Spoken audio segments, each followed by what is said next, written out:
Mbak, gue pernah depresi loh. Akhirnya gue bilang, problem itu bukan di gue ya, gitu. Di sistem kalian. Kalau misalnya lu udah bilang oke, lu gituin, make sure sama dua orang ini, mereka juga harus oke, gue bilang. Tapi dia malah ngomong gini, ya dia kan ownernya. Dan gue baru kali itu di situ kerja, gue dimaki-maki. Makeup artist itu mungkin karena orang persepsinya makeup artist itu door to door ya, dulu, terus kayak nggak jelas dan lain-lain. Terus ditambah kalau jadi makeup artist itu kayak apa namanya, sesuatu yang sifatnya itu feminim gitu kan. Terus jadi ini dong, maksudnya ibunya Mas Iman happy dong, maksudnya happy dalam arti orang udah nggak ada yang, maksudnya kan gimana ya, Mas, anak jauh bekerja, kan puyeng gitu loh mikirin omongan orang gitu ya, anak lagi apa namanya, ya udah happy banting aja tulang, dia. udah happy Apalagi aja ya. waktu pas transisi perpindahan gue ke kantor, Mbak. Apalagi kan kerja di kantor itu buat orang kita di kampung kan, itu tuh sesuatu yang kayak pencapaian yang bagus gitu. Selain jadi PNS kali ya. Iya, gue nggak pengen sih. Tapi biasanya kan orang di daerah gitu. Iya di kampung tuh Iya pasti kan? ini jadi PNS. Nah pas akhirnya udah ke back office nih, penerimaannya di kampung seperti apa? Itu tali akhirnya berubah, kayak seolah-olah tuh mereka lupa dengan yang gue yang dulu yang jualan bedak gitu. Gue mungkin karena udah lebih settle, dan apalagi kan kalau misalnya dari BA kemudian kita ke kantor, secara benefit dari salary dan lain-lain kan itu ada perubahan kan. Iya, Dan otomatis semakin kita kaya ngasih raya. orang tua pun pasti ada perubahan juga. Betul. Gitu. Apalagi kan gue itu dulu seneng ini, Mbak, jadi di kampung itu ada yang namanya ngasih makan anak yatim gitu. Ini setiap gue gajian atau dapat bonus pasti undang jadi ini, terus kita kasih. Terus misalnya lebaran juga karena kita bayar zakat, jadi biasanya rame di rumah gitu. Jadi apa ya, jadi itu bikin orang tua tuh jadi kayak ini loh anak gue gitu. Jadi kebanggaan ya Mas Iman ya. Justru gitu. Oh, luar biasa banget. Nah, itu kisah kesuksesannya Mas Iman menjajaki karir yang enggak gampang di kantornya, dan juga ternyata efeknya juga di keluarganya juga, mereka juga mengalami berbagai cibiran karena kan nggak dengar ke Mas Iman ya, dengarnya lewat di keluarga dulu kan, mereka yang sebagai garda terdepan dengar kata tetangga gitu kan. Dan kalau di kampung kan berita itu lebih cepat menyebar kan. Iya benar, padahal nggak ada medsos. Satu ini tuh pasti nggak ada ketahuan medsos kan. Ya. Cepat-cepat ya. Dan lu apa namanya, ada satu gosip aja pasti lu jadi bahan cibiran gitu.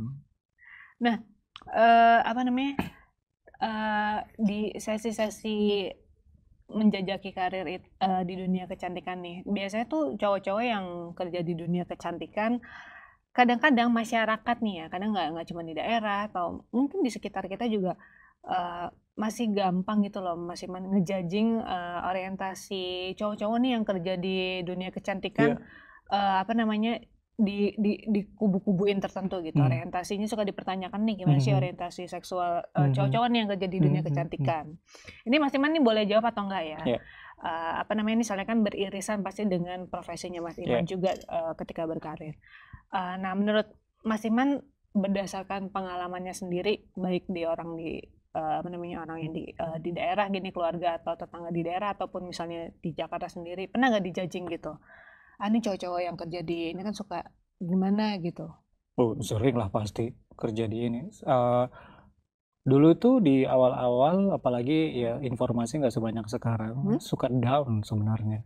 Emang cibirannya atau judgingnya apa sih? Karena dulu itu kan kalau kerja sebagai makeup artist itu mungkin karena orang persepsinya makeup artist itu door to door ya, dulu, terus kayak nggak jelas dan lain-lain.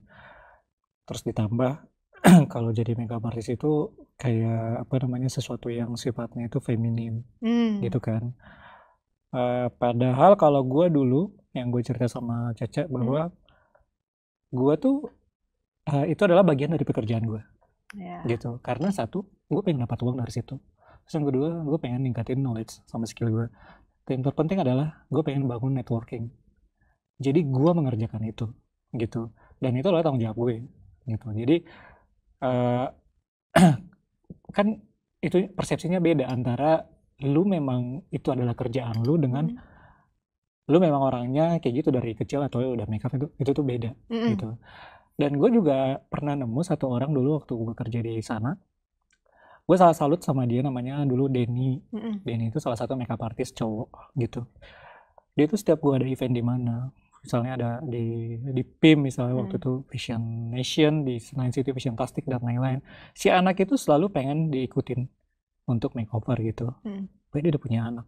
Udah waktu itu masih punya cewek, punya pacar, udah punya anak gitu. Dan gue waktu itu pernah nanya, Dan, lo gak malu apa? Lo gituin. Ikut-ikut ginian. Lo gak nggak dicibir sama teman-teman lo. Tapi dia bener-bener laki banget lo. Kadang dia bola, kadang dia ini segala macam. Tapi dia make upin. Gitu. Terus jawaban dia bilang kayak gini, ya ngapain, ini kan kerjaan gue bang. Kayak gitu. Gue di situ kayak, oh iya, akhirnya gue dapat yang satu frekuensi gitu. Jadi dari situ ya udah, ya, at least setiap ada event kalau ada nama lu nggak keberatan kan gitu. Karena kan waktu itu yang kalau bisa ada event makeup atau apa pasti nama-namanya dari gue kan gitu. Nggak bang, gue mau kayak gitu. Itu gue salut banget sama dia. Jadi based on itu kita kayak nggak bisa nge-labelin bahwa orang-orang yang kerja di sini itu orangnya misalnya orientasinya apa. Kita kan alasan kita misalnya menekuni di situ karena apa? Beda-beda gitu. Ada yang memang karena passion jadi makeup banyak gitu. Ada yang memang kayak gue misalnya bagian dari pekerjaan kayak si teman gue Denny yang tadi gitu. Ya banyak sih. Jadi menurut gue kerjaan itu nggak akan menentukan orientasi seseorang gitu sih Mbak. Jadi dan apalagi mungkin Mas Iman pernah mengalami sedikit down gitu, tapi ketemu temen yang sefrekuensi semakin terbuka pikirannya ya. Dan waktu itu gue kayak sebenarnya cukup down, tapi balik lagi untungnya gue kan dibesarkan dari keluarga orang Batak yang keras kepala ya, bodoh amat gitu tuh. Bodoh amat gitu ya, walaupun kadang-kadang kalau misalnya pun ini terlalu keseringan pasti kita down juga kan. Cuman gue sebisa mungkin kayak bodoh amat gitu sih. Tapi pernah nggak Mas ketemu dengan orang yang orang ini dia orang profesional gitu juga, maksudnya mungkin kerjanya di bidang lain gitu, misalnya di area tempat Mas, bukan di area Mas Iman kerja ya, maksudnya di area sekitar Jakarta misalnya hangout sama siapa, tapi ya masih aja ngerasain kena judging gitu loh, karena cowok nih kerja di bidang industri gitu, industri kecantikan. Untungnya waktu itu circle gue sebenarnya karena apalagi industri beauty kan orangnya itu aja. Dan sudah orangnya itu aja, artinya pengetahuan mereka kan cukup terbuka juga, cukup open mind gitu. Jadi di masa-masa itu gue nggak mengalami itu karena mereka tuh udah paham kerjaan gue. Dan justru kadang-kadang yang gue bikin senang itu, kadang mereka tuh nanya gue, ini tuh bagusnya apa ya, itu kalau dicampur sama ini apa ya. Nah, jadi ini gitu. Gratis ya, konsul gratis gitu. Tapi kalau ditotalin kayaknya udah bengkak. Cuma karena ini teman sendiri jadi kayak gratis syong ya. Nah Mas Iman boleh diceritain nih bedanya dulu berkarir, kan Mas Iman ngerasain dari pas belum masifnya digitalisasi dan sekarang yang udah semakin digital, dan Mas Iman juga pernah ngerasain sendiri kerja di bidang industri internasional, brand internasional dan juga lokal. Itu kayak apa bedanya nih dari digitalisasinya dulu nih? Kalau digitalisasi pasti ya beda banget. Kalau dulu kita memulai atau ngambil source itu dari dulu kita sering-sering ke toko buku. Ini benar manual ya. Manual. Budget gitu. Nih keluar. Budget keluar gitu ke toko buku. Tapi di momen-momen itu menurut gue adalah kalau misalnya dibandingkan dengan digitalisasi sekarang, karena source-nya sedikit, jadi kita tuh dipaksa kreatif dalam menciptakan makeup. Itu gitu. Bedanya yang jangan dulu ya. Dan ditambahkan kalau misalnya buku-buku yang dijual dulu pun itu hanya apa ya, kayak itu kan tulisan ya, prakteknya sama how mentranslate tulisan itu ke sebuah warna itu kan susah diimajinasikannya gitu. Jadi belum tentu apa yang dimaksud tujuan dari tulisan itu pas kita ingin sama atau enggak gitu. Jadi dulu itu kita dipaksa kreatif gitu. Jadi kayak oke, kita udah baca ini, cuman kan nggak ada contoh-contohnya gitu. Contohnya itu hanya basic dan tapi kalau misalnya kita mau ke arah yang makeup yang lebih bagus tuh kayak gimana gitu. Ya udah akhirnya tuh eksperimen gitu. Terus oh ini tuh bagusnya sama ini bagusnya sama ini. Itu sih gitu. Nah, kalau digitalisasi sekarang itu source-nya tuh banyak gitu. Dan apa namanya dimulai dari dulu kan ada yang namanya blog dulu nggak sih dulu? Iya, Bloggers. blog dulu. Itu muncul vlog gitu. Waktu itu konten YouTube, itu sosial media dan lain-lain. Source-nya tuh banyak gitu. Dan ilmu tuh banyak dapat dari mana-mana. Tapi kalau yang gue pelajari sekarang adalah kalau dulu ketika kita punya source misalnya dari buku itu kan kredibel, ya kan? Dan dari ahlinya. Dari ahli. Terus let's say waktu itu gue sempat beli buku dari bukunya Rudy Ariswarno gitu-gitu kan dia biasanya ada include makeup juga selain rambut dulu gitu. Kan mereka pakarnya gitu yang udah trust gitulah. Bisnis juga lagi. Iya. Sekarang siapapun berhak ngomongin soal beauty. Asal viral lagi. Iya, asal viral makeup dan lain-lain yang apa namanya mungkin dia hanya punya passion di situ. Tapi akankah dia ketika menjelaskan produk atau makeup itu dia itu certified? Itu certified-nya itu ya. Dia itu udah pernah belajar apa soal beauty? Karena kayak kemarin pun banyak banget konten-konten yang lalu lalang di ini gue yang kayak misleading semua gitu. Itu tuh. Nah, apalagi kalau misalnya Cecep lihat konten pasti banyak yang kayak gini. Jangan lakukan ini, jangan lakukan ini. Kalau enggak ini kulit kamu akan kayak gini, Takut-takutin ya. Takut-takutan itu. Dan yang banyak gue lihat adalah sekarang banyak yang misleading karena mereka hanya kayak ngejelasin tanpa ada alasan karena kalau misalnya kayak gini tuh harus akan gini-gini, kulit lo akan gini-gini atau makeup lo akan gini-gini gitu. Nggak disertai dengan alasan-alasan di belakangnya. Itulah karena memang karakternya video pendek itu. Video pendek itu. Dan udahlah video pendek ditambah juga orangnya yang bukan siapa-siapa. Gitu. Capek dah itu melurusinnya gitu. Ya. Apalagi kan anak-anak zaman sekarang yang punya sosial media, Gen Z itu kan mudah percaya. Baik kalau misalnya followersnya gede, terus dia kayaknya good looking dan lain-lain, itu ya mau informasinya kayak apapun dipercaya. Diterima gitu. Aduh.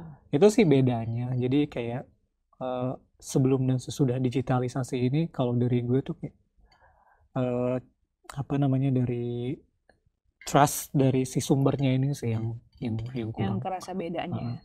Nah, terus boleh diceritain juga nih Mas, perbedaannya pernah megang brand internasional. Ini kan brand internasional tuh udah punya sistem dan sebagaimana yang kuat nih. Terus tiba-tiba abis itu lanjutnya ke brand lokal. Nah, startup lagi gitu kan. Jungkir balik lagi. Tentunya kita bangga ya brand lokal tuh sekarang menjamur ya Mas Iman ya. Tapi strugglingnya kayak apa tuh kalau di brand? Kalau dulu kan pasti lokal. Karena brand internasional dan udah cukup gede, dia udah punya pakem kan. Guideline-nya semua udah ada. Kita tuh cuma ngikutin aja turunan-turunannya gitu. Terus dari masa itu terus ada COVID dan lain-lain kan. Gue sempat off kayaknya setahun. Akhirnya memutuskan kerja lagi di local brand startup. Waktu itu ya stres banget karena tapi gue belajar gitu. Jungkir balik itu waktu kayak transisi dari gue ke brand internasional ke brand lokal itu gue belajar banget karena ternyata di lokal itu kayak gini ya. Gue nggak bisa mengapply hal-hal yang sebelumnya di brand yang udah established ternyata nggak bisa diaplikasikan hal yang sama ke brand lokal yang baru gitu loh. Gue tuh belajar banget dari situ. Terus kayak kalau dulu kan kita di brand yang udah established itu, kalau lu sebagai marketing, yang kerjaan lu marketing aja nggak sih? Nah, kalau di startup one man show. Gitu. Nah, apalagi waktu itu gue product developing juga kan waktu itu. Itu ngapain aja, Mas? Jadi product developing, gue dulu di Nama Beauty kerja sama Luna. Jadi gue as a brand manajernya sama product developing. Jadi ada dua tuh. Udahlah brand manager, product developing juga. Udahlah lu harus mikirin campaign, lu juga mendevelop produk marketingnya gitu-gitu. Oh, I see. Sebenarnya kalau dulu beda itu ya? Beda gitu. Product developing kan dia ada orang yang nge-formulate gitu, terus ada yang gitu. Nah, itu kita semua. Gitu. Jadi Lu kebayang kan gimana itu, jadi di tengah-tengah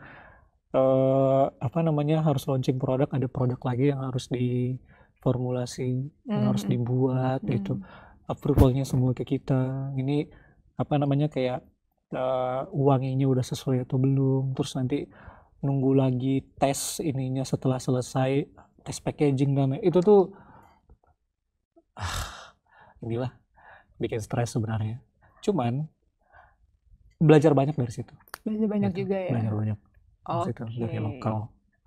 Ya nggak bisa disamain lah ya kalau misalnya, apalagi kan sekarang tapi gue seneng loh brand lokal tuh sekarang tuh banyak banget. Secara nggak langsung kan berarti industri beauty di sini tuh kan gede gitu, dan kompetisinya pun makin ketat gitu. Dan kadang-kadang mungkin karena beauty industri kita sebesar ini, kan gue punya beberapa teman-teman di KL ya, gitu. Mereka malah look up to skincare kita. Karena memang pasarnya besar banget ya Mas ya. Iya, dan mungkin kalau misalnya gue tuh mikir, oh ya udahlah industrinya cukup besar di sini gitu. Tapi yang gue nggak sangka itu adalah teman-teman dari Malaysia gue itu sampai tahu brand ini, nitip dong, ini cuma gue ada di sana, nitip dong karena di sini tuh nggak ada. Just tip ya. Just tip jadinya gitu. Dan ya senang sih jadinya gitu. Oke, nah Mas Iman yang udah berkarir di bidang kecantikan, harapannya apa sih nih Mas Iman melihat peluang pangsa pasar di kita, dan juga ini kan Mas Iman kan jabatannya nih istilahnya kalau mau di di hire sama orang pasti udah tinggi banget nih. Pesannya nih buat kita yang adik-adik yang baru mau mulai di industri kecantikan kayak apa nih? Itu mungkin cowok-cowok juga yang baru mau tertarik juga seperti Mas Iman gitu kan, bekerja di bidang kecantikan yang nggak bisa dipungkiri duitnya banyak. Karena memang pasarnya ada. Itu gimana Mas? Kalau menurut gue, pesan gue yang pertama adalah itu kan kalau misalnya bekerja di sana berarti nggak boleh setengah-setengah. Jadi lu tumbuhin dulu seberapa besar kecintaan lu di bidang itu. Itu dulu sih. Karena kalau misalnya lu udah tumbuh kayak rasa itu tuh udah ngalir aja. Dan orang mau di belakang ngomong apapun, ya lu tuh udah bodo amat. Gitu, karena gue secinta ini dengan ini gue. Dan bahkan walaupun itu pekerjaan lo, kalau misalnya itu emang bagian dari diri lo, lo tuh nggak terpaksa. Gitu. Itu ya. Kayak hobi aja nggak sih? Ngerjain itu gitu. Dan gue juga dulu gitu, kadang-kadang karena itu udah jadi bagian dari kerjaan gue, dan waktu tadi gue bilang gue berusaha cintai, dan secara di bawah alam sadar gue udah mencintai beauty. Gue kalau pulang kampung juga akhirnya sini ponakan gue. Dandanin ya. Gue dandan. Uji coba. Ponakan gue tuh 19. Terus ceweknya berapa gitu. Jadi setiap lebaran juga sini itu lipstiknya harus kayak gini, ini harus kayak gini gitu. Dan sekampung gue tuh tahu kalau ini pasti gue kan dimanggil tulang kan. Ini pasti tulangnya yang make upin gitu. Wih, beda ya. Iya, gue bodo amat gitu. Jadi ya pesan gue pertama itu cintai ini dulu. Cintai bagian lu itu dulu sebelum kemana-mana. Itu sih. Karena kita kalau udah fokus tuh kita udah bodo amat ya, kayak Mas Iman tuh sama cibiran orang. Iya, udah bodo amat gitu. Itu sih. Oke, nah itu dia Style Lovers bincang kita kali ini sama Mas Iman yang udah ngebongkar semua kehidupan industri beauty. Itu masih beauty. Beberapa sih. Oh, apakah ada lagi yang belum diceritain? Kisah apanya nih Mas yang masih Mas Iman kayak belum diceritain? Enggak, mungkin ini kali ya. Jadi pressure antara kerja di kantor sama enggak di kantor itu tuh beda banget ya. Oke, itu perbandingannya apa dengan apa nih? Pressure-nya lah pokoknya. Terus gue sangat enjoy gitu kerja sebagai makeup artist waktu itu, beauty care dan lain-lain, karena kan ketemu orang banyak gitu. Terus nyampe di kantor yang mana pressure-nya itu kan terstruktur ya. Nah, ada itu deadline ya. Benar. KPI juga kudu kelar ya. Itu kayak apa tuh Mas? KPI mungkin contoh kecilnya, Mbak, gue pernah depresi loh. Karena apa nih? Stres. Udah lu tahu, gue psikiater. Karena 4 bulan. Dari apa tuh? Saking stresnya. Jadi gue pernah. Itu Mas jabatannya apa dulu? Waktu itu head marketing. Head marketing. Ya, di salah satu adalah brand waktu itu. Jadi, nah itu yang gue belajar banget yang tadi gue bilang. Jadi enaknya kerja di startup itu adalah karena dia belum punya pakem ini itu. Ketika kita punya mimpi-mimpi untuk menciptakan sesuatu itu masih bisa kewujud. I see. Gue mau konsepnya gini, gue mau ini. Nah itu kan salah satu portofolio buat kita juga kan, bahwa kita kayak gini. Nah itu tuh. Tapi startup itu kan banyak. Ada yang memang family company, ada yang memang ya udah flow-nya udah bagus walaupun startup gitu. Gue pernah kerja di family company yang gila banget. Jadi ownernya itu ada yang punya kan istrinya, ownernya itu istrinya, tapi dia punya suami sebagai co-owner lah. Tapi ada satu lagi nih orang CEO. Tiga-tiganya orang ini itu tuh sama-sama decision maker. Terus Mas Iman yang menjalankan. Iya. Dan kalau misalnya yang satu setuju, yang ini nggak setuju. Yang satu setuju, yang ini nggak setuju. Jadi kita korbannya waktu itu. Udah lah gitu, flow-nya hancur berantakan gitu. Cuman balik lagi waktu itu gue nggak mau resign sebelum gue punya legacy gitu. Sebelum waktu itu kan gue selain marketing juga di product developing kan. Jadi gue resignnya setelah produk keluar. Setelah menelurkan sesuatu. Portofolionya gitu ya. Gue bertahan dan sampai. Depresinya tuh karena apa? Emang diminta apa? Salah satunya itu. Jadi gini. Jadi waktu itu gue dicap nggak bisa kerja. Padahal bukan gue yang nggak bisa kerja. Sistem mereka yang aneh. Yang carut-marut ya. Iya. Pertama, misalnya proses approval produk. Si owner 1 tuh udah oke. Owner 2-nya nggak oke. Karena ada 3 kepala itu 3 kepala gitu. Terus nanti apalagi ya Mbak, kalau misalnya gue di product developing itu, setiap kita naming produk, ngasih nama produk, itu kita harus submit ke BPOM. Oh iya, terus itu nggak bisa bolak-balik, harus cepet-cepetan kan? Ya, dan kita tuh nunggu antrian. Nah, secara otomatis itu kan ngerusak timeline lo kan? Iya, memundurkan lagi. Gue udah bikin timeline nih, ini gini. Terus nama BPOM tuh udah ini. Terus yang ini tuh udah disetujui sama BPOM gitu. Terus tiba-tiba, iya dia udah tanda tangan gitu, si ownernya. Terus 2 hari dia ngelihat apa gitu, rubah. Mundur lagi ya. Mundur lagi. Tapi yang disalahin tuh gue. Oh gitu. Iya. Dan gue baru kali itu di situ kerja, gue dimaki-maki. Terus lagi meeting atau apa, bodoh banget gini gitu. Itu gue pertama kali itu. Kaget juga gitu, cuman enggak, gue harus tetap bertahan gitu. Untuk seorang Mas Iman yang udah kerja di brand internasional dan bertahun-tahun, kena mental lagi nih di startup ya. Dibodoh-bodohin. Terus sama CEO-nya juga sama. Jadi kayak akhirnya gue bilang, problem itu bukan di gue ya, gitu. Di sistem kalian. Kalau misalnya lu udah bilang oke, lu gituin, make sure sama 2 orang ini, mereka juga harus oke, gue bilang. Tapi dia malah ngomong gini, ya dia kan ownernya. Jadi ribet ya. Iya, jadi kalau misalnya dia belum bilang oke ya, gue juga nggak bisa. Tapi gue nggak setuju dengan ini. Lu apain gitu.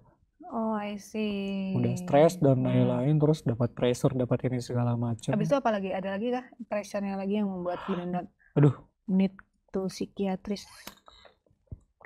Pokoknya pressure di situ tuh gila, segila-gilanya sampai akhirnya gue 4 minggu nggak bisa tidur. Karena kayak ada tanggung jawab tapi belum kelar gitu ya? Enggak sih, kayak karena lu tuh kerja itu udah dimarah-marahin. Setiap harinya tuh kayak gitu, kayak nggak becus dan segala macam gitu. Bukan gue yang nggak becus, sistem lo yang nggak jalan gitu. Terus approval lo yang ini gini-gini segala macam gitu. Terus 4 minggu nggak bisa tidur Mbak. Terus setiap malam itu gue udah stres, teriak-teriak dan lain-lain. Terus cuman kayak setiap malam kalau udah mau tidur gue udah ketakutan sendiri.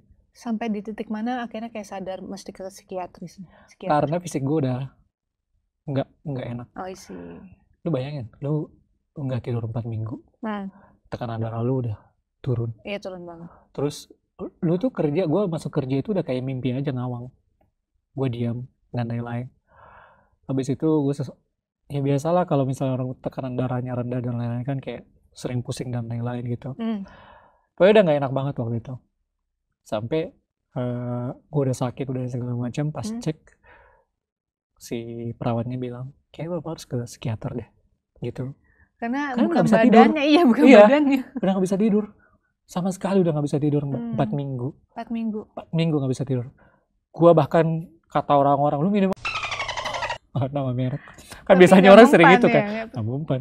Obat tidur pun gua nggak mempan. Karena kepalanya nggak tidur, Nggak pikirannya nggak tidur. Iya. Gue ke Karolus tuh, Mm-mm. ke psikiater sana. Katanya apa tuh? Ya itu depresi, stres. Terus apa namanya, gue dikasih obat depresi sama obat tidur. Pas gue dikasih obat 7 hari, nggak mempan. Nggak mempan. Jadi gue harus balik ke sana. Mereka akhirnya ngeracikin obat depresi dan obat tidur. Yang baru. Yang baru. Yang dosisnya katanya itu udah tinggi banget gitu. Dan akhirnya bisa tidur. Dan pelan-pelan. Cuman ada transisi mood gue dan lain-lain dari depresi itu. Mungkin si Paujan di sini dialah korbannya waktu itu. Gimana gue setiap hari nangis, Mbak, tanpa sebab. Karena obat itu. Depresi dan obat itu. Terus kalau misalnya maghrib tuh, gue tuh udah kayak dari ujung kaki sampai nundur gitu, udah kayak tiba-tiba dada sesak. Terus tiba-tiba lepas aja nangis. Terus waktu itu dia sempat kayak, kan dia tahu kan gue suka banget makan bakar-bakaran yang all you can eat itu. Terus dia ngajak gue, lo tahu kita di sana bukan bakar, mungkin gue nangis. Itu udah pulang. Itu nggak rilis ya, maksudnya? Nggak, iya, kayak masih ada yang kejanggal gitu. Terus akhirnya dia bilang gitu, kayaknya lo harus keluarin deh bang, dia bilang gitu. Maksudnya ngomong ke kantor gitu kan? Oh enggak. Maksudnya keluarinnya? Itu gue udah resign justru. Oh justru udah resign? Gue resign akhirnya, Mbak. Setelah dokter mengeluarkan resep, gue resign. Apa yang bikin Mas Iman ambil keputusan resign? Iya, kesehatan gue lebih penting. Iya benar juga sih. Dibanding di sana gitu loh. Terus pas gue resign, gue nggak disetujui. Karena gue masih punya kontrak di sana setengah tahun lagi.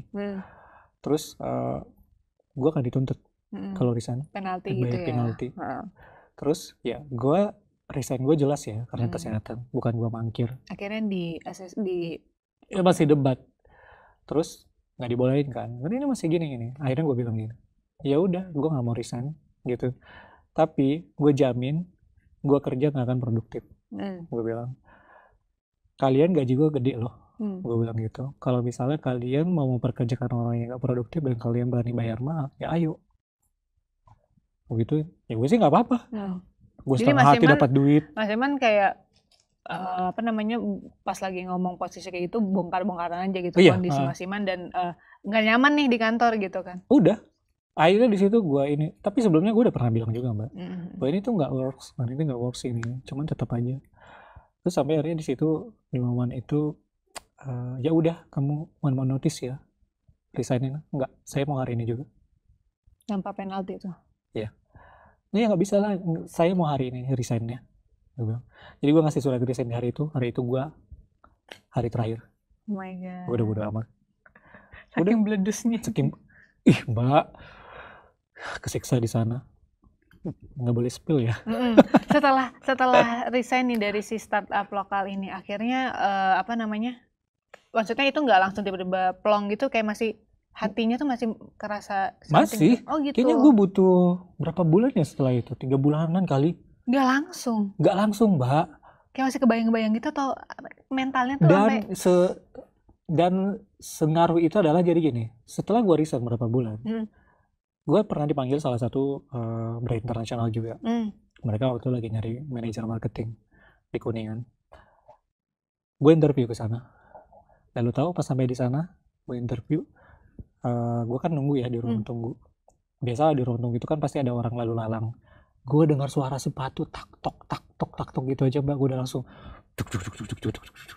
Oh iya benar. Trauma gue tuh langsung keluar. Aduh, gue nggak bisa. Gue langsung panic attack di situ. Akhirnya gue putusin pulang.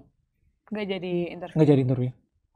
Jadi sengaruh itu gitu. Dan gue pikir dulu, kayak misalnya kerja kantor atau apapun itu, gue selalu mikir kalau misalnya dengar orang depresi karena kerjaan gitu, gue emang ada ya. Ternyata Mas Iman mengalami. Akhirnya gue ngalamin gitu.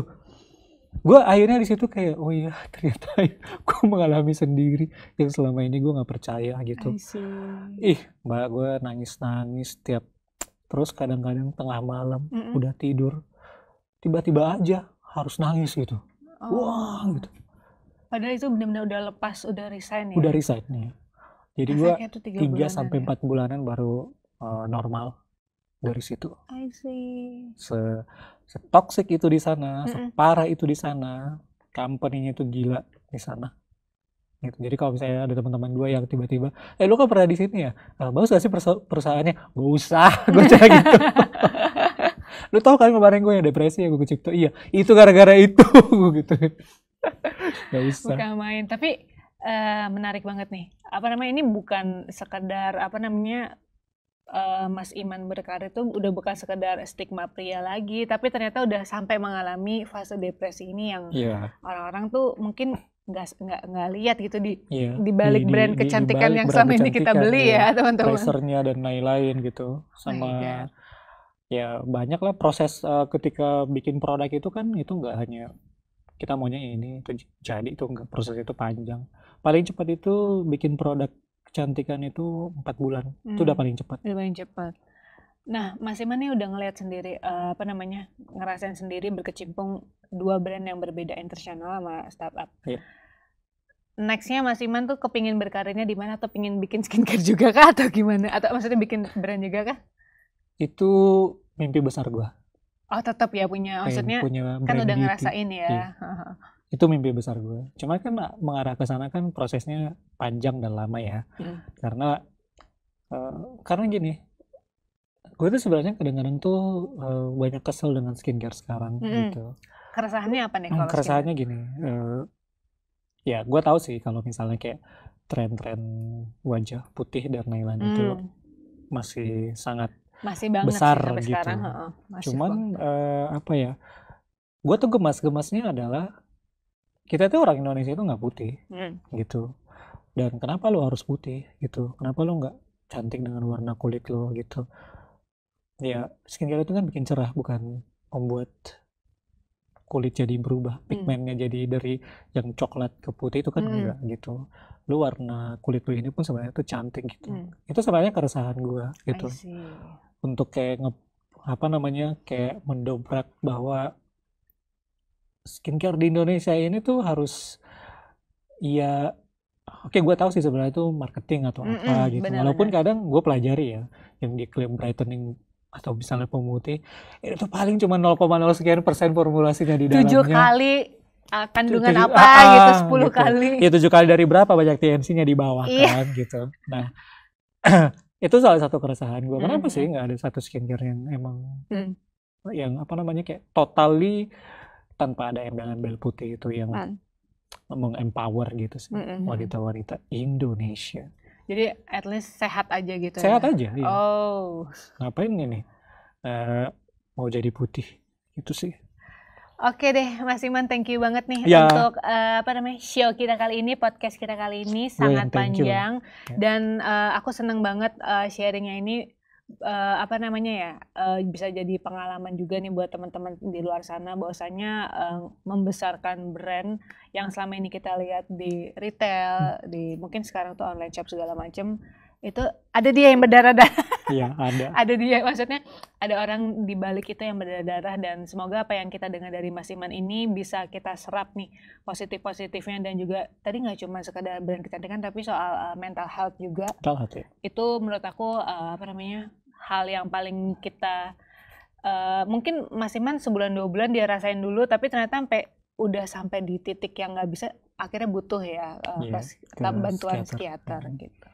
Oke deh, Style Lovers. Dan percayalah, itu hanya baru segelintir. Di belakang itu masih banyak drama kumbaran. Namanya kita bekerja sama dengan orang lain ya. Tapi aku appreciate banget dengan Mas Iman tuh ceritainnya tuh positif banget nih ke kita. Jadi nggak emang negatif ya, kita kerja dimanapun pasti ada irisan-irisan gitu. Tapi the way kita handle kan. Bener, dan ketika kita udah sampai di titik mana nih, kita butuh mental kita juga butuh disehatkan gitu ya oleh pakarnya juga, nggak boleh sama orang yang sembarangan.